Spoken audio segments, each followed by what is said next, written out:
Constructing your life is about much more than just building a bank account. Each week, join real estate entrepreneur and mindset coach Austin Linney as he interviews guests who are constructing their dream lives and impacting the world around them on a daily basis.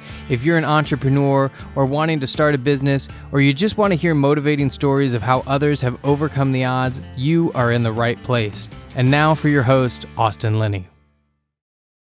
And welcome to the Brain Dump. Once again, this is where we study the psychology of success. Are you ready to go into your mind, tear out all those bad habits, all of that self-defeating, limiting beliefs, and replace that with something better? Well, you're in the right place. Let's get to it. I'm your host, Anthony Vicino, and I'm joined today, as always, by the one, the only, Austin Linney. How you doing, Austin? I'm good. I'm pissed off. We're going to talk about myself. We're going to talk about myself today. I'm going to put myself on the stake. I've decided. Yeah, dude. People at home, dear listeners, just know Austin is fired up. He's had a rough go of it today, and he's ready to drop some bombs. Today, we're going to be talking about expectations. Now, if you have followed any of my content, you will know that I really believe firmly that the majority of our discontent as humans exists because we have expectations, and those are not always in alignment with reality. And when that happens, we become very frustrated. And if we could find a way, if we could live in a world of zero expectations, then you would never be upset, right? But that's pretty hard to do because we're humans. So, Austin, you suffered today some pretty, I would say, a big difference between reality and your expectations, and it's left you feeling fired up. So let's dive into it. Well, it's funny that you say that, because the question is, because ultimately what changed my life was extreme ownership, right? And so you can spend what I did in my better part of my 20s blaming everybody else. But I choose to understand that the reason that I feel the way I feel right now is because I had already I'm a visionary. And so in my mind, when I step on a piece of property or I have a project in my mind, I've already mapped out who's going to work on the project, how we're going to execute it. And so I go into this deep, thoughtful process of creating this vision. And that's why people love to work with me. Now, that is a blessing and a curse. Like an engineer that's walking into a multifamily, looks straight at the numbers, doesn't even need to see the property. And it opens my heart up to be torn apart very heavily. And so I'd be curious what you say as a visionary, how you combat yourself against that, because I truly believe one of the greatest quotes I've ever heard is Kyle Cease. He says, "I truly believe that you've never had your heart broken. I believe that somebody broke your expectations. And by breaking your expectations, they got closer to your heart." That's powerful. I've never heard that before. I like that. Somebody broke your expectations. And yeah, it ties right back to this idea of extreme ownership and like what we project onto the people around us or the outcomes that we expect around us. When you walk onto a property for the first time, I don't have this issue in the same way when I walk onto a property or like a business engagement, because I'm very detached emotionally from outcomes. And I focus, or at least I try to, and I say this, but I'm human, so I fail at this all the time. But I try to remain focused on the process leading up to that and not getting tied up into like the what ifs and what could be's, because that's a breeding ground for discontent. But you mentioned something before about the extreme ownership and how you can blame other people, but at the end of the day, it's not going to change anything. It's not going to change the circumstance. It's not going to change their behavior, and it's not going to change how you feel. Mm-hmm. And so let's dive into your particular scenario right here and kind of like lay the groundwork, explain a little bit about what happened so we can unpack it a little bit and see like, what could we change? What could we look at differently? Sure. So we got a call. I got a call Sunday night. I had a full day on Monday. My buddy said, "Listen, I got a hot lead on a deal. It's one of those things that you dream about, legacy project, undervalued, the whole nine." He said, "Can you be there on Monday at 1:00? I was like, "Dude, I got like 9 coaching calls." He's like, "Just be there." So I taking coaching calls while I'm driving. We get down there and we step onto this. He gives me this text. "It's way better than we thought." And that's when I started going into holy crap mode. And I'm like, yes. And not to mention, it's in the most desirable location in all of Texas. It was a 16 cabin 35 RV slot with 20 acres. And the owner wanted to get out. It was owner financing. The way we penciled out the numbers with the P&Ls that we got, it looked like an amazing deal. There was a lot of value add for us, plus what I do in the Airbnb space. So I can see how there's multiple avenues where we could add tons of value to every square foot of the property. And long story short, a wholesaler had the exclusion on it, so they control the deal. And we heard that a company was flying down from California to look at the deal as well. And so when we penciled it out, all the numbers made sense with what we were going to add as well. And so we went ahead and signed the contract in like 24 hours to purchase it, which we would close today on Friday. And so everything on the surface looked, I mean, we even did a little due diligence ourselves. Everything looked amazing the way that it was structured. So you said something in there I really want to tie into is you used the words, the legacy project, right? And that makes it even harder because it's not just you're already walking into the deal from the word go, and you're thinking, okay, this is something that's going to leave some big impact. It's going to play into the bigger vision that I have for myself and for my life. And so already the expectations have been elevated, right? Mm-hmm. So now you're seeing things maybe not rose tinted glasses, but you're already seeing the possibilities and you're feeling that. And so what ended up happening with that deal, and like did it get pulled out from under you? Like, what did you guys decide to walk away, or what's happened now? So long story short, we dug through the tax records and then we looked at their tax returns. Like, we've got that deep. And when we got them sent over and we found out what the owner paid for the property 5 years ago, and we feel like the P&Ls were fudged a little bit, like the net operating costs that were coming in. So here's the kicker. We could still easily buy the property. We could still easily do what we want to do and create the cash flow that we wanted. But as my buddy said, he goes, he said he basically didn't sleep last night because he was fighting his own emotional demons because he wanted the property so bad. But he know the moment that he closed on that property, he would basically be lighting 200K on fire. And he's not going to do that. So we found out that the wholesaler's exclusive contract runs out February 4th. So he has a direct line to the owner, and he's going to go try to cut the middleman out of the deal to get it at a price. They're still going to make a ton of money, but the greedy wholesaler is probably not going to get what I would venture to guess would probably be north of 400K, maybe 500K. On a deal total size of that was like, if I remember right, it was like 1.5. It was 1.4. 1.4. So I think they probably sold it to the owner for somewhere around $900 to $1 million. At $1 million, this deal is it's a steal. Yeah, we're paying 1.4.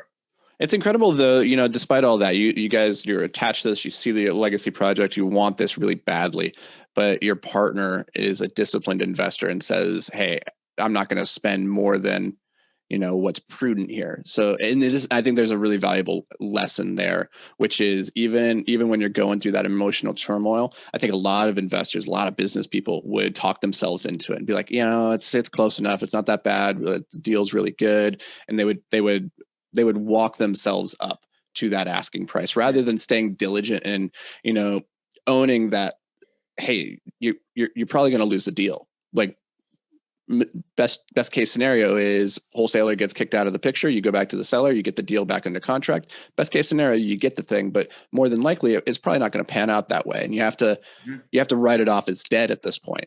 Right. And then if it comes back around, then you're only swimming in gold at that point.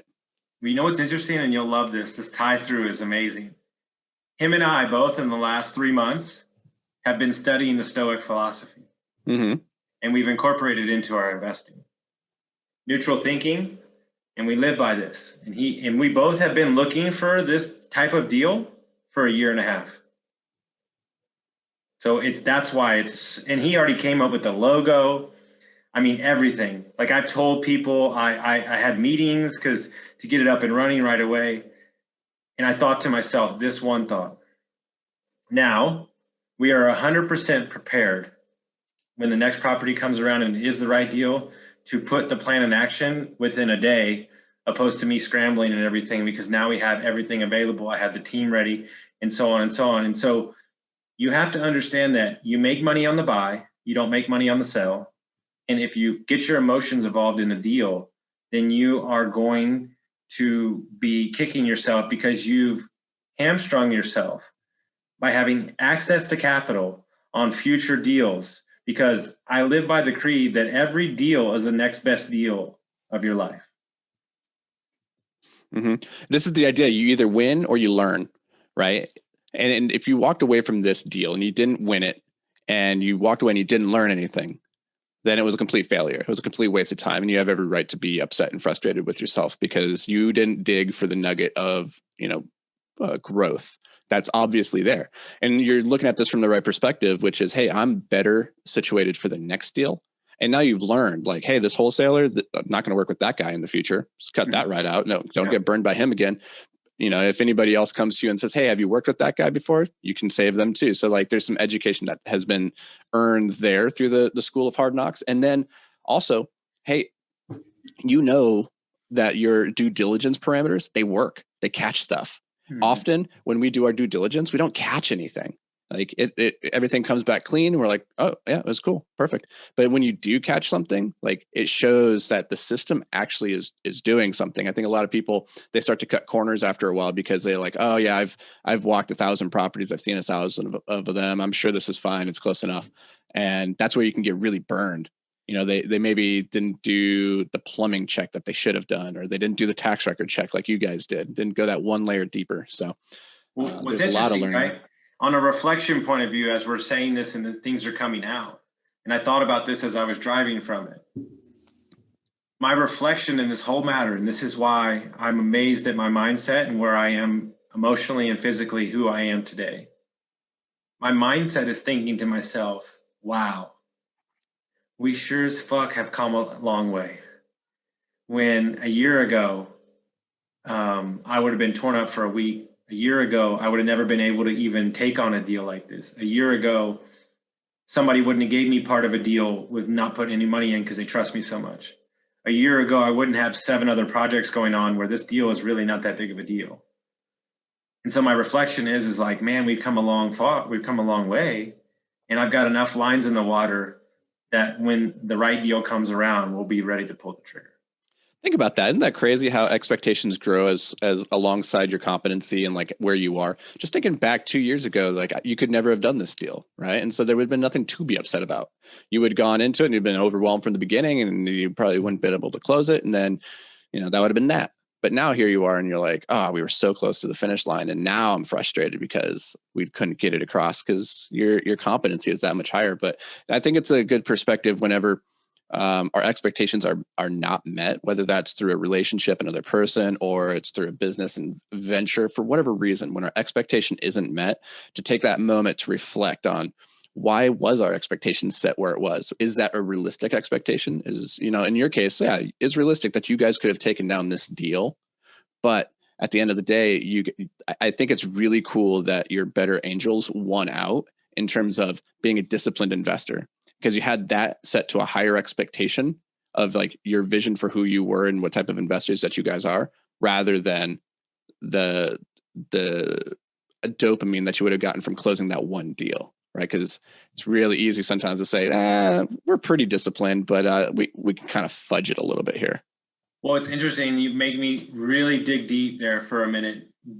What's ultimately happened as I look back on my alcoholic self is the expectations of who I am today and who I choose to be and choose to be in my future.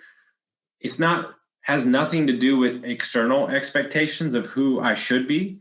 It's the internal expectations of who I know I am in my soul and heart that allows me to stay above the fray because I think more of myself. Yeah, one of my favorite phrases is that self-esteem is the reputation that you have with yourself. And it's takes a really long time to build reputation, whether that's external or internal. But I tell you, the one that you have with yourself, saying, I keep my promises, whether that's to myself or I have this expectation that I'm capable of pushing myself and growing and learning from this, whatever the thing is, that's the more meaningful metric, because you got to wake up every single day with yourself. And if you don't like what you look in the mirror, if you don't respect yourself, if you don't have a high reputation with yourself, then it doesn't matter what anybody else thinks about you, because you will always think that you're unworthy, that you suck, right? And so you got to start there first. But then that also sets you up for this frustration, right? Because you're like, I know I could do this. I know I could do this. I had this in me. What? Calling myself out. This is the actual reason I'm upset. I told too many people about the deal. That's my biggest frustrations. Now, and because I was so amped up about it, and I finally pulled off something that I've been talking about for 5 years. And now I'm the kid at school who talked too much about the purple marble, and I don't have the purple marble. I don't think I get that reference, but I think I get the concept of it. I just made it up. Okay. I'm just making it up. I was like, is this some kind of like Aesop's fable that I'd never heard about? The story of the purple marble, the boy with the purple marble who didn't actually have the purple marble. Spoiler alert. Yeah, no, that's hard. When you start talking about things and telling people, then you start to wrap up like, oh, now I need to go and wind this and tell them. This is why, I've had failed businesses in the past. And one of the hardest things, and the thing that they don't tell you when you first start a business, is that it is really difficult to unwind a business. I've never been married, but I'm guessing it's the same thing when you're married and going through a divorce, which maybe you can speak to, is that everybody knows you as this thing. You're like, oh, I'm this business guy. And then when you're unwinding it for the next 6 months to a year to 2 years, people keep asking you about it. And you're like, yeah, no, it's dead. Yeah, I'm not that. It didn't work out.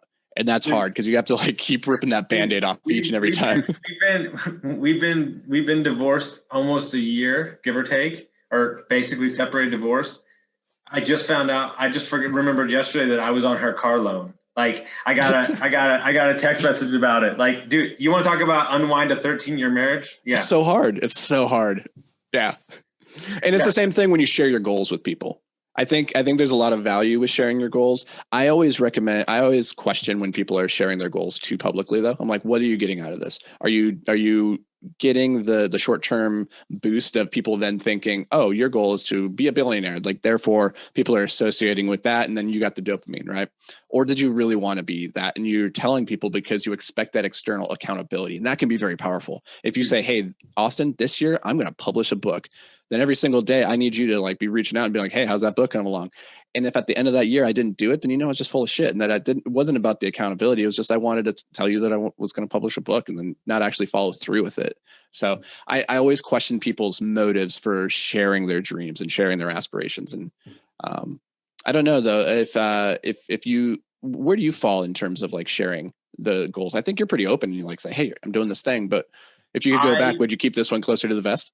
Yeah, 100%. I wouldn't have told anybody. Yeah. There's a delicate dance towards pushing your brand and having a vision where people position you as somebody that does this and getting them excited kind of on the hook. And there's also you looking like an asshole. Yeah. So here's the kicker. Had such a crazy life of meth addiction and alcoholism that I'm willing to look like a fool because everybody that knows me and knows me at my core knows my heart's in the right place. And so ultimately, like, somebody was talking to me the other day that said, I've never met a fucking human being that's more vulnerable than you are. And so like we've become this society of where we're trying to show something or we're trying to portray, like, I'll be frank, I'm pissed, like really fucking mad, but I'm grown up and my mindset is wrapped around the long game and know that enough people love me. And I know there's a million more coming down the road.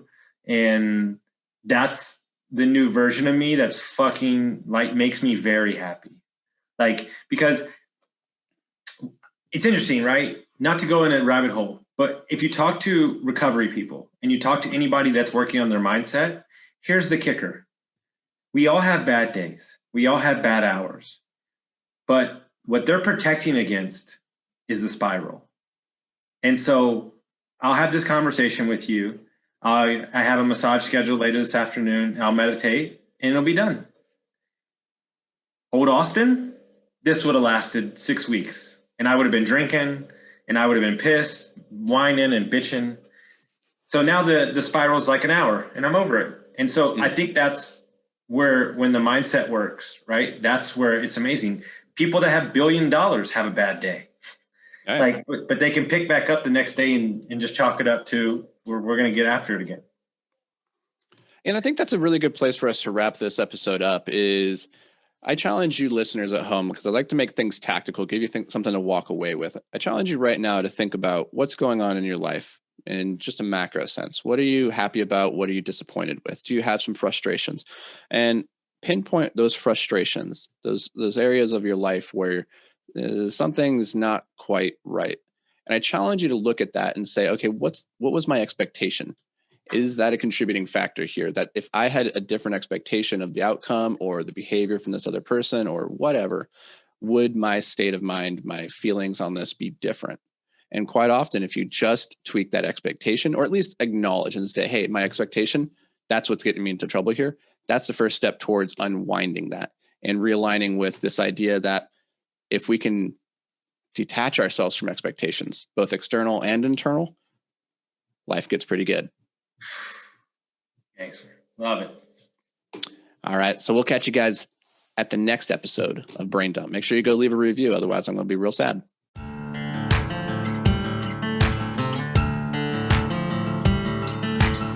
Thank you for listening to Construct Your Life with Austin Linney. If you enjoyed this episode, be sure to rate, review, subscribe, and pay it forward by sharing with a friend. Most importantly, take this opportunity to start constructing your life by taking immediate action on what you learned. For show notes, resources, and more information on one-on-one coaching with Austin, visit constructyourlifepodcast.com.